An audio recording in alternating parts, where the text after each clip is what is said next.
nagkakaroon ng faith. Kaya everybody read Isaiah 9:6. For to us a child is born, to us a son is given, the government will be on his shoulders, and he will be called Wonderful, Counselor, Mighty God, Everlasting Father, Prince of Peace. Self-explanatory po yan. Punta po tayo sa Isaiah chapter 7, verse 14. Verse 14. Everybody read. Therefore, the Lord himself will give you a sign.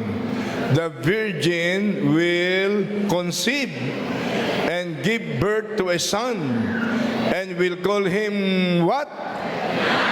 Will call him Emmanuel. Isaiah 7:14. Ang sabi ron, kaya ang Panginoon, hallelujah, magbibigay sa atin ng tanda.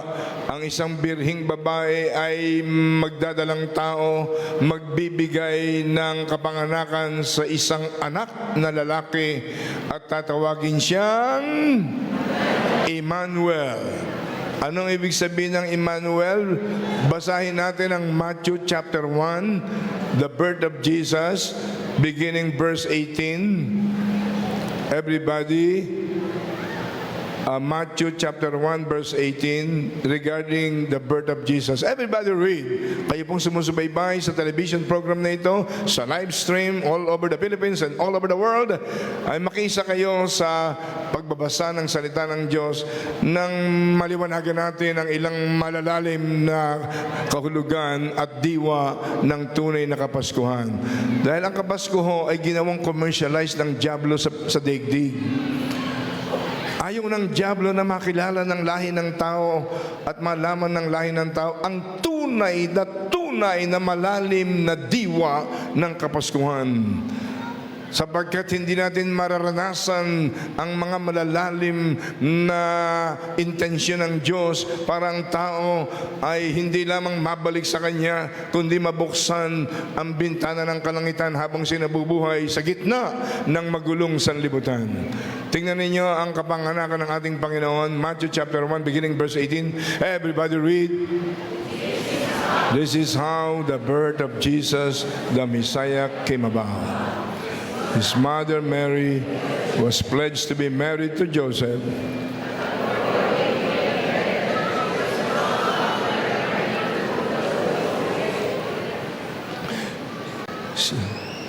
She was found to be pregnant through the Holy Spirit. Tingnan niyo ang verse 18, ho? Siya ay naka-pledge na mapangasawa ni Joseph.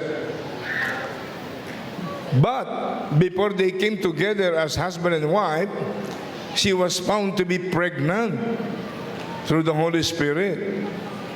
Kaya akala ni Joseph, nasa lisihan siya ng ibang lalaki. Basahin natin ang susunod na talata, verse 19. Because Joseph, her husband. Wala ba si Jade para bumasa, no?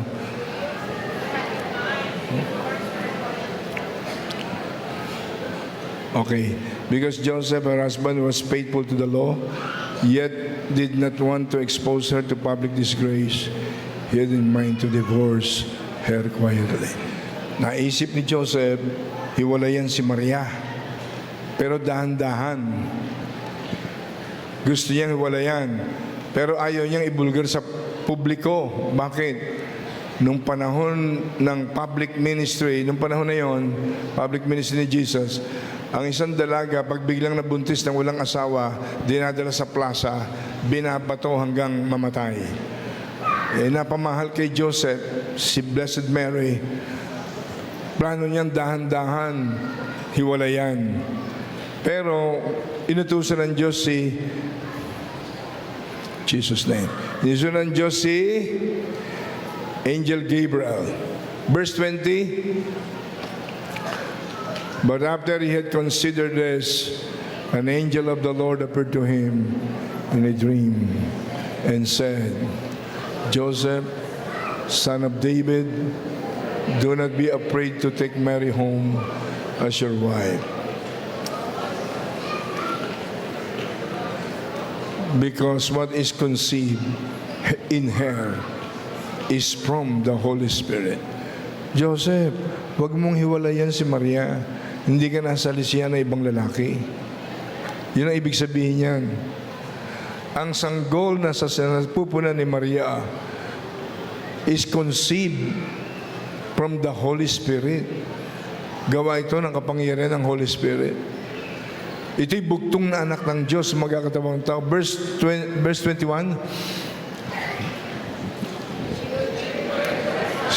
She will give birth. Dapat sa amin, tagabasa ako rito eh. Pastora Rapi, punta nga rito. Para hindi ako masyadong nagagasgas yung aking lalamunan eh.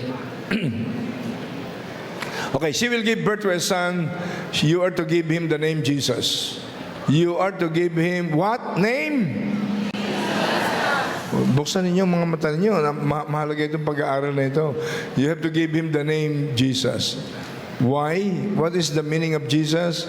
Bakit pangalang Jesus ang ibibigay sa batang sanggol pag pinanganak na? Because he will save his people from their sins. Because he will save his people from their sins. Ituloy nga ang basa. Pastor Rapi. She will give birth to a son, and you are to give him the name Jesus, because he will save his people from their sins. Verse 21. All this took place to fulfill what the Lord had said through the prophet. The virgin will conceive and give birth to a son, and they will call him Emmanuel, which means God with us. Ano po ibig sabihin ng Emmanuel? Binasa natin kanina sa Isaiah chapter 7 verse 14. Emmanuel ibig sabihin God with us. Diyos na Espiritu, God the Father, God the Son, God the Holy Spirit, nagkatawang tao ang God the Son. Tatawagin siyang Emmanuel. Ibig sabihin, God with us. Kapag si Jesus ay nasa puso natin, nasa buhay natin, ang Diyos ay sumasa atin. Amen? Do you believe that? Palakpakan natin ang Panginoon. Continue reading, verse 24, verse 25. Praise God. Pasensya na kayo, medyo bigla lang akong nahilo ng konti, pero naka-recover na. Verse 25, verse 24. When Joseph woke up, he did what the angel of the Lord had commanded him, and took took Mary home as his wife. Verse 25.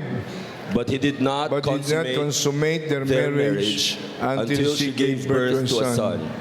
And he gave him the name Jesus. Tandaan ninyo, sa kasaysayan na nilagay ng Biblia, tinanggap ni Joseph, imbis na hiwalayan si Mary, tinanggap niya bilang asawa. Utos ng Diyos, hindi ka nasalisihan ng ibang lalaki. Bigyan mo ng karangalan si Blessed Mary. Makita ng tao na kayo'y mag-asawa. Pero, don't touch her. No sexual intercourse. Don't touch her. But he did not consummate their marriage until she gave birth to a son and gave him the name Jesus. Kaya makikita ninyo hindi nagkaroon ng marital relationship si Joseph at saka si Blessed Mary. Hinintay nilang maipanganak si Jesus. Sapagkat si Jesus, ang dugo niya ay hindi dapat na magkaroon siya ng dugo mula kay Adan at kay Eva.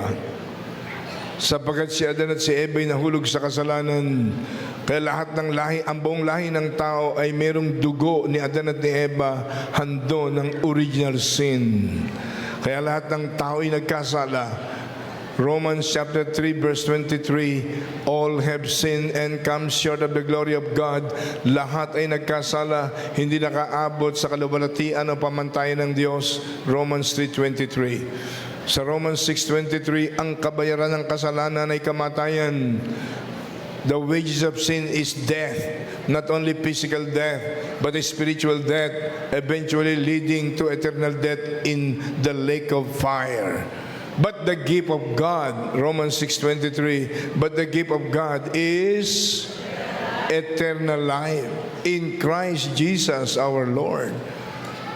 Kaya merong John 3:16, for God so loved the world that He gave His only begotten Son, whosoever believeth on Him should not perish but have eternal life.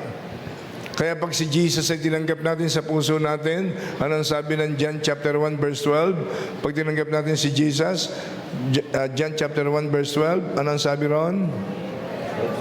Yet to all who did receive Him, to those who believe in His name, He gave the right to be He gave the right to become Children. children of God. Bibigyan ng karapatang maging anak ng Diyos.